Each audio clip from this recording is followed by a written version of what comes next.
is set to host a major diplomatic gathering as more than 10 Arab foreign ministers converge in New Delhi. समझ रहे हैं बात को? ये सबसे बड़ी न्यूज है of this year. 10 Arab countries के फॉरेन मंत्री भारत में बैठे हुए हैं और मैं आपसे सिंपल एक ही क्वेश्चन पूछता हूं, ये चल क्या रहा है भाई? क्योंकि मुझे ऐसा लगता है कि ओआईसी को अकल आ गई है कि ओआईसी को शुरू करने से कुछ नहीं होगा। लेकिन ऑन द अदर हैंड अगर हम देखें तो भारत ने अब वहां पे जो पॉपुलेशन है यानी यूए की रफली 35% ऑफ देम इज इंडिया। ठीक, वहां पे मंदिर भी बन रहे हैं, वहां पे आहलन मोदी भी हो चुका है एक दफा। अब ये वो बहुत बड़ा 2024 में जो हुआ था, अब ये जब सारी चीजें हो चुकी हैं तो आप सरफे नजर तो नहीं कर सकते फिर से कि यहाँ पे कुछ ना कुछ तो हो माफ कीजिएगा, कुछ ना कुछ तो ऐसा है जो शायद अभी पूरी तरह वाजे नहीं है। That's a big thing, very big thing। ये कोई वो जैसे कहेंगे कोई मजाक वाली चीज नहीं है, इसके बहुत ज्यादा implications हैं। For the second India-Arab foreign ministers meeting on 30th and 31st January. The meeting, only the second of its kind since the inaugural edition in 2016, signals a renewed push to deepen India's engagement with the Arab world at a time of intense regional and global churn. दुनिया oil से बाहर जा रही है और तभी मैं बार बार बोल रहा हूं कि ये सारे लोग न्यू दिल्ली में आए हुए हैं आज की डेट में। हैदराबाद हाउस के अंदर क्लोज डोर्स में मीटिंग्स हो रही हैं और ये हो रहा है इमीडिएटली ईयू से आपने डील किया उसके बाद, और वो यहाँ पर तेल की बात करने नहीं आए। ये हाईएस्ट लेवल ऑफ मीटिंग्स हो रही हैं भारत के अंदर, यानी कि एक नया ग्लोबल पावर बनता जा रहा है और बन रहा है भारत के अंदर बैठकर। क्योंकि जितनी ह्यूज इन्वेस्टमेंट यूएई कर रहा है और फिर जिस तरह की चीजें वहां पर हो रही हैं वो कोई खाली इल्लत तो नहीं लगती, और किसी मुल्क का किसी मुल्क के शहरियों का दूसरे मुल्क में इतनी बड़ी तादाद में होना बजाते खुद एक सिक्योरिटी कोऑपरेशन को जन्म दे देता है। दोस्तों, अगर आपको लगता है कि भारत सिर्फ खबरों में बयानबाजी कर रहा है तो जरा रुकिए, क्योंकि इस समय भारत के चारों तरफ जो डिप्लोमेटिक हलचल है वो आने वाले समय की तस्वीर बदल सकती है।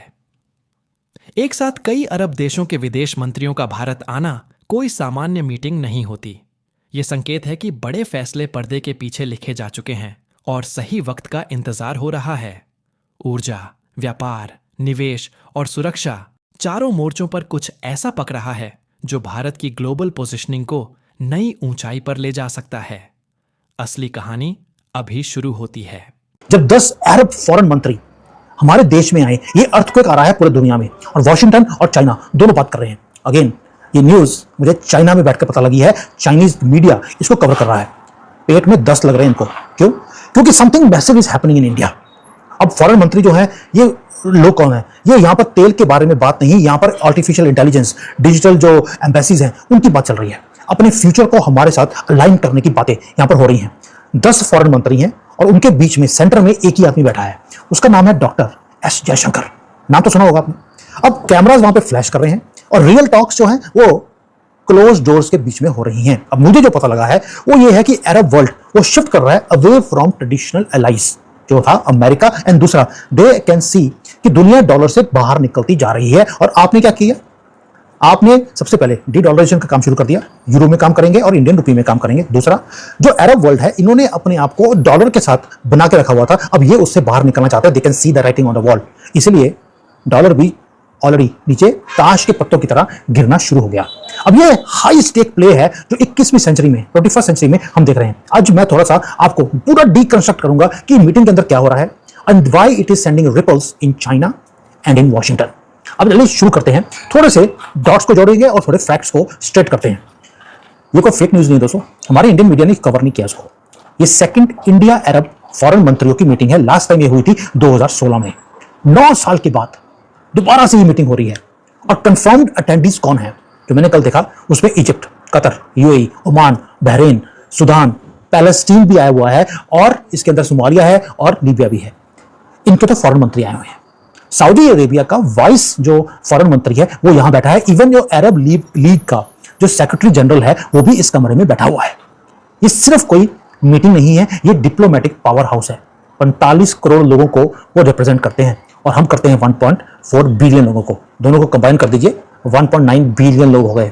आपने यूरोप से डील किया 2 बिलियन लोगों का, अब आपने दोबारा से 1.9 बिलियन लोगों के साथ डील कर लिया है। चाइना के साथ ऑलरेडी हमारी अलग से बात चल रही है, उस पर मैंने वीडियो बनाया था। 3 बिलियन लोग आपने वहां पर आपने जोड़ दिए। अब आते हैं कि ये हो कब रहा है। आपको लगेगा यार अभी अभी हमने EU के साथ डील किया है, उसके बाद मीटिंग हो रही है, नहीं। और मैं इसको स्टडी कर रहा हूँ। और सबसे इम्पॉर्टेंट बात मैं आपको बताता चलूँ, सिग्निफिकेंट चीज़, कि जो मीटिंग हुई है प्राइम मिनिस्टर मोदी की, मीटिंग हुई है, वो इंटरेस्टिंग उसमें चीज़ यह थी कि जो लीडरशिप है इंडिया की और UAE की, वो उस मीटिंग में जो कुछ वो कर रहे थे, आपके लिए इंटरेस्टिंग बात है कि उसमें there was no one sitting other than the two leaders. There was no one sitting other than the two leaders. इन दोनों के दरमियान अलावा और कोई नहीं बैठा हुआ था। तो इससे आपको पता चलता है कि that was something significant. ये एक significant चीज़ है, आप इसको इग्नोर नहीं कर सकते।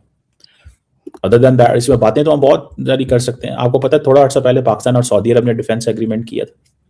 अब ये जो डिफेंस एग्रीमेंट है, इसकी जो नेचर है वो कैसी होगी, ये एक सवाल है।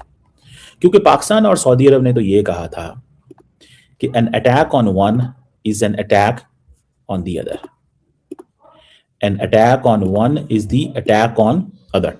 ये पाकिस्तान और सऊदी अरब ने बात किया था। अगर ये चीज ये भी करते हैं, फॉर एग्जाम्पल ये चीज ये भी करते हैं, तो फिर it is going to be a different thing. ये एक डिफरेंट चीज जो है ना वो होने जा रही है। और ये आप देखें कि रीजनल ग्लोबल इश्यूज पे वो हमने कहते हैं बात की है, फोकस किया था, जो हमारा एक cross trade, investment, defence technology, people to people ties, ये सब कुछ। हमारे केस में ये है, हमारे तो आपको पता है UAE के वीजे भी बंद हैं, टू बी ऑनेस्ट। यानी कि हमारे लोग जो हैं वो they can't go to UAE।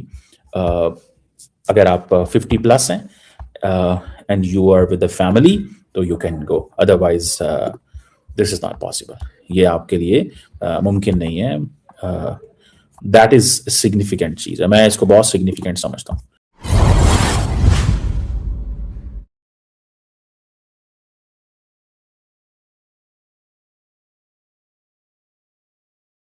अब जरा पूरी तस्वीर को ध्यान से समझिए। दुनिया इस वक्त अस्थिरता के द्वार से गुजर रही है। कहीं ट्रेड टेंशन है, कहीं सप्लाई चेन की समस्या, तो कहीं पॉलिटिकल अनसर्टेनिटी।